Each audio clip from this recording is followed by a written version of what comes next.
He's like, well, you'd have to wake me up. I said, well, that's not. Yeah. So, Barry Grills. I'm told occasionally by people entering the newspaper office that I stagger when I walk. I have acquired the gait of a much older man. I feel used up by the endless fatigue. I do not sleep much, and my physical coordination testifies to this. The newspaper is published on Wednesdays. I write virtually all of it myself. I'm afraid that if I stop pushing myself for even a moment, something malevolent and ugly will catch me and tear me to pieces. I shouldn't feel this way. The business I run is a successful one, at least on paper. I have little intention of visiting the animal shelter, but one afternoon, while driving back to the office from a meeting with a client, I succumbed to impulse and drive through the shelter's ramshackle gate. The husky isn't hard to find. He's in the third cage from the end, surrounded on either side by baying hounds of various breeds. My partner is right. He is an extremely handsome fellow. He's a little smaller than I expected, the height of a Siberian husky, but thinner. The typical Siberian tends towards muscular stockiness. I glance up at a cardboard sign above the door of his cage. Siberian husky / wolf, it says. The word wolf with a single line drawn through it as if the word was written in error. Around us, dogs cry out, throw themselves against their cages. The husky remains silent. At last, however, he looks at me. "Hello, big guy," I say.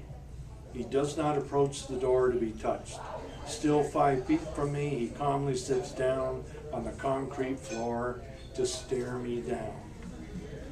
"You're a handsome fellow, aren't you?" I say. He simply gazes at me. "The point is, how did you end up in a place like this?" His head tilts back and he howls. "What do you think you have here?" the biologist asks me, studying lupus critically. "A Siberian husky," I reply, "but I'm told there's wolf in there."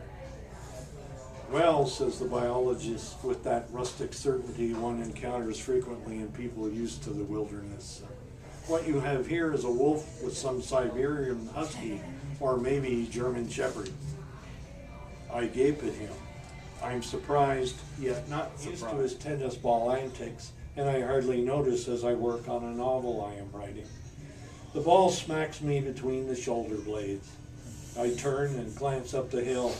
Lupus sits there gazing innocently at some point a few inches over my head. I toss him his ball and return to the sentence he has interrupted. Smack. The back of my head this time. I turn. He is innocent. He's looking somewhere else. I stand up, holding the ball in my hand. Suddenly he's coming at me like a rocket. I have a split second to decide to hold my ground. Then he takes me out at the knees and down I go on the plank barely 5 yards away. Charlie turns, sees the other cat, glances at Lupus, and finally, aware of the drama that has been unfolding behind his back, gets quickly to his feet.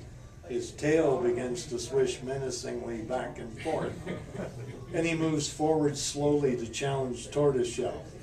As I watch this deadlock develop, I'm reminded of the final gunfight in The Good, the Bad, and the Ugly. Well,